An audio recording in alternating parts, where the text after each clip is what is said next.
Oh, hello, this is Tak Chung from Walk with Tak. Welcome to my YouTube channel. If you enjoyed this video, please like, subscribe, and share.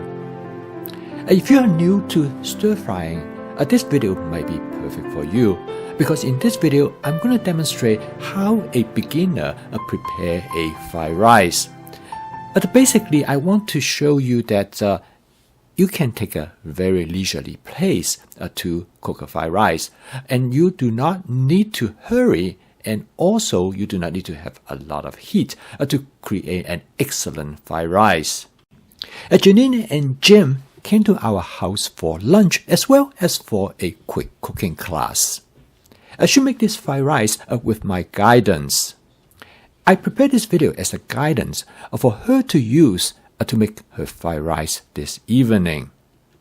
She cooked this fried rice in an Imusa 14-inch carbon steel wok with natural surface. At $20, this is an excellent wok. It is light and very durable. I had this wok for quite some time. It is a really good beginner's wok. After heating up the wok, I have Janine add about 2 tablespoons of canola oil. She's going to cook this dish over a propane camping stove. The goal is to demonstrate that you do not need a lot of heat to stir fry. Since the wok has a natural surface, I'm going to have her season the wok use my spot seasoning method.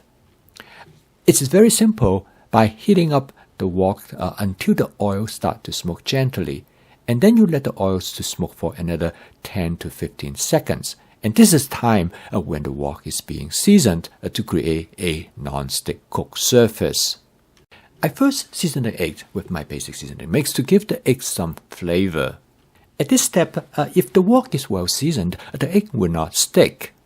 So she first let the egg to fry slightly, and then she used the wok spatula to push the egg to the center. This will facilitate the cooking of the egg.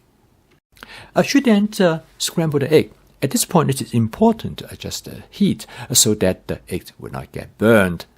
And this demonstration is that you really do not need a lot of heat. And next, she create a little bit space in the middle of the wok, and she's going to add the rice directly to the wok. And then she switched to something known as a hamburger meat smasher to break up the rice. And a fried rice is made from leftover rice. And it is important to make sure your rice has been in the refrigerator for at least overnight, if not longer. Because you want the fried rice to be dry so that it can break up easily. And if the rice is too wet, it will not fry properly. And also, in this case, the rice tend to stick together. And this will not make a good fried rice. Again, make sure adjust the heat so it is not too hot, because otherwise the rice get burned. This is particularly true if you do not stir the rice rapidly. For the next step, we are ready to cook the shrimp. So create a space in the middle of the wok and add a little bit oil. Basically, you are create a little frying area in the middle of wok like a small frying pan. I use about 1 cup of shrimp. Actually, the shrimp has been cut up into small chunks. The shrimp start out to be a large shrimp. It is important for the shrimp to be relatively small because this will allow them to cook quickly. You can substitute the shrimp with chicken, but make sure the chicken is thinly sliced as well as cut into small pieces. Avoid putting the chicken in as chunks because they will take much longer for them to cook. For this fried rice dish, I'm going to use several different kinds of vegetables. I'm going to start out with a small amount of purple cabbage. The purple cabbage will give the fried rice a nice color. Cutting the purple cabbage into small chunks again is very important. Adding the purple cabbage early on during the cooking process will allow them to cook adequately. And next, I'm going to add some frozen vegetables. It is a combination of frozen corn and frozen edamame. I took them directly out of the freezer without thawing them in advance.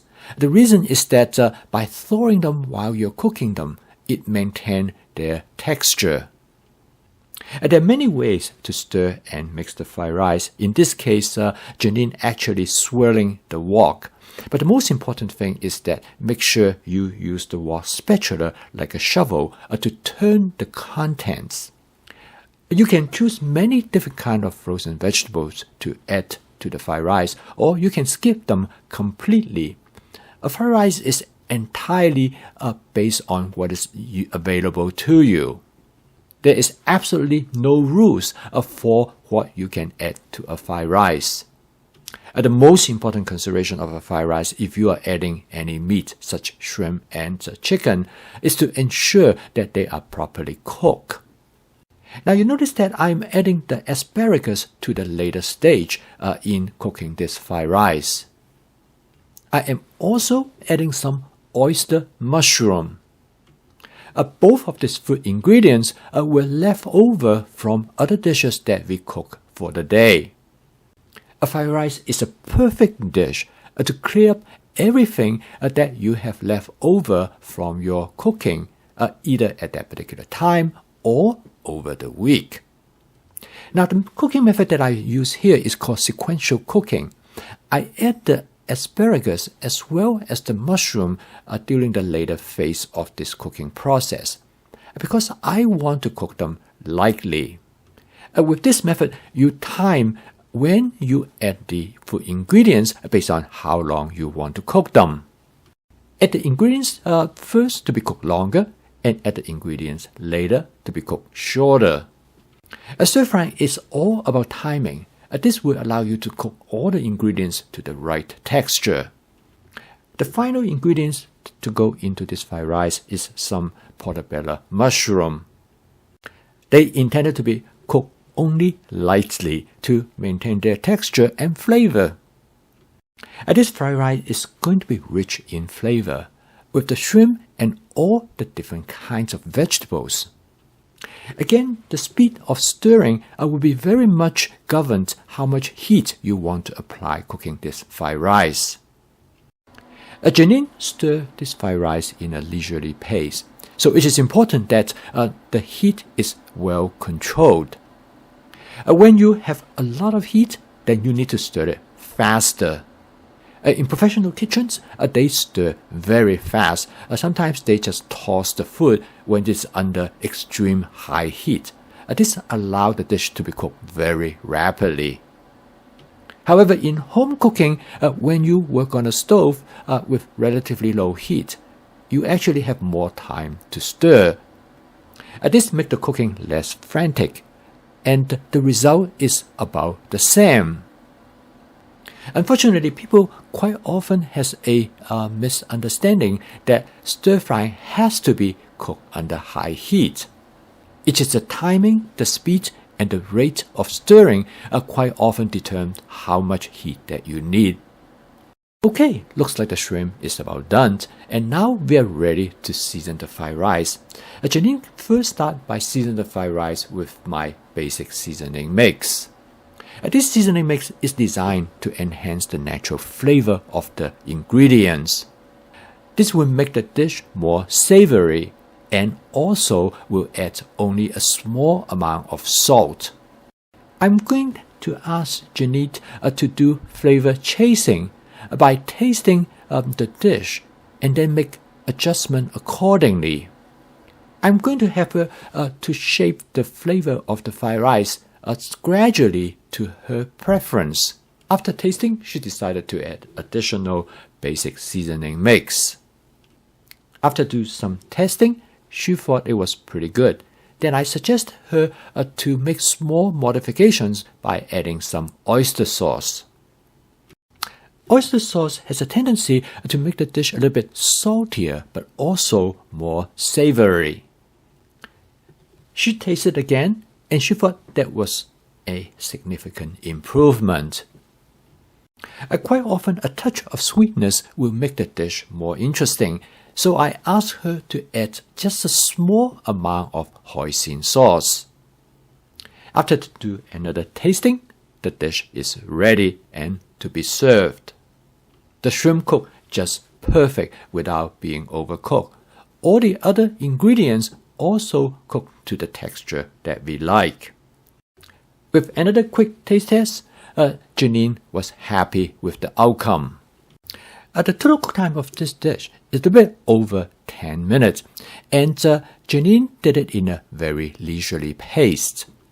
Stir frying can be done in high speed if it is necessary. For beginners, it is good to do it slowly, and you can always speed it up later. I post a video each day to help you to make home cooking as part of your daily routine using my fast cooking system. If you'd like to learn more about this cooking system, please subscribe to my YouTube channel. So keep on cooking. I will see you tomorrow.